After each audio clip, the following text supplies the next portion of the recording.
Republican lawmakers in Florida have passed a controversial bill meant to intimidate university professors over their perceived political views. Now, this is meant to give students the ability to harass their teachers and give them a difficult time, or their professors, I should say, while they're teaching. The bill, currently awaiting the signature of Florida Governor Ron DeSantis, will allow students to make recordings of lectures without their professor's consent and present them as evidence of political bias. The measure comes as Republicans accuse universities across the nation of drowning out conservative student voices, and there are some details to this. So the bill would require all 40 of Florida's state-funded institutions of post-secondary education to conduct an annual survey of faculty and students to establish how well intellectual freedoms are protected on campus, and to shield students from efforts to limit their access to or observation of ideas and opinions that they may find uncomfortable, unwelcome, disagreeable, or offensive. So we're talking about Florida here, and I'm not gullible enough to believe that every university professor is like some raging Marxist. In fact, the vast majority of them are not Marxist. Best case scenario is they're liberals, right?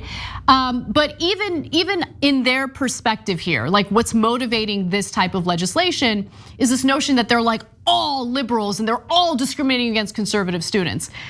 Look, you guys can go ahead and sign this bill, but I'm gonna find the conservative professors in the economics departments at these universities and show up with my recorder and just be like, so I want to talk about Marx. I noticed that there's nothing about Marx and socialism here. Can we talk about that? I feel discriminated against. So be careful what you wish for, Florida lawmakers. How the tables have turned. I remember when it was the libs who had the soft fifis and just were always crying about their feelings, and the truth has no feelings, and it's just nonsense. This is just, basically, we wanna feel good about being white.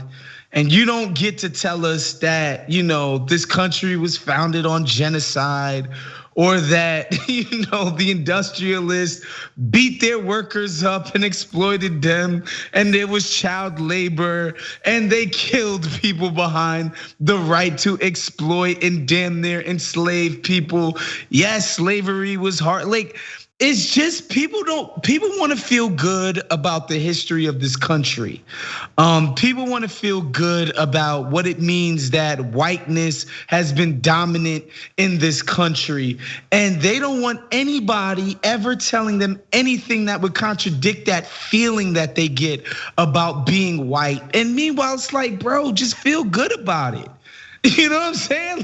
Totally. Nobody's stopping you. Just feel good about it. They just straight up don't want to hear actual truths. That's what we're talking about here. We're just talking about historical and factual truths that contradict how people have been taught to feel about the country's founding, or how we came to be this type of society. That's just what it comes down to. And now they wanna basically legislate that feeling out of the classroom experience. It's so weird, because this is the stuff that they used to make fun of people for all the time. Like, oh, you want a police speech? Oh, don't tread on me. Oh, blah, blah, blah. Now it's like, we don't want to hear this kind of stuff.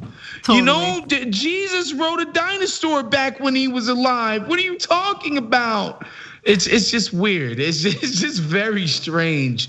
The way that the tables have shifted amongst conservatives to just being so damn sensitive all the time. That's true, but I also want to be fair, and while I don't see this as nearly as big of a problem as conservatives would have you believe, a college campus is meant to be a place where you debate and exchange ideas. Yep. And yes, you're gonna engage in conversations and debates that might or might not make you feel a little uncomfortable. But that's okay, because once you're graduated and you're out in the real world, it's a lot worse. So get your training now.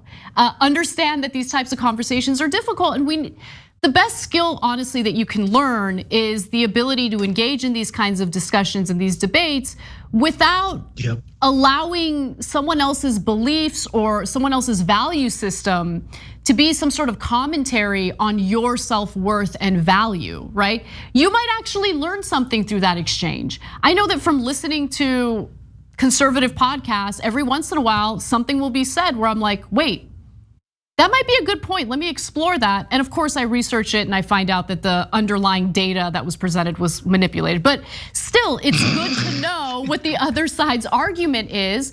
Because look, every once in a while, sometimes there is an interesting point. For instance, increasing the minimum wage. It will negatively impact some small businesses that can't afford it. That's actually a good point.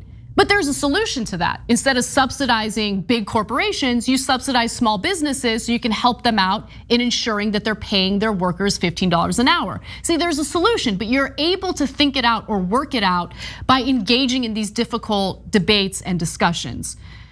So that's my take on it. I think both sides need to be open to different perspectives and not be so incredibly weak and pathetic when it comes to hearing opinions they disagree with. Thanks for watching the Young Turks, really appreciate it. Another way to show support is through YouTube memberships.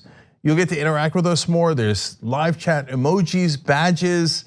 You've got emojis of me, Anna, John, JR. So those are super fun. But you also get playback of our exclusive member-only shows and specials right after they air. So all of that, all you gotta do is click that join button right underneath the video. Thank you.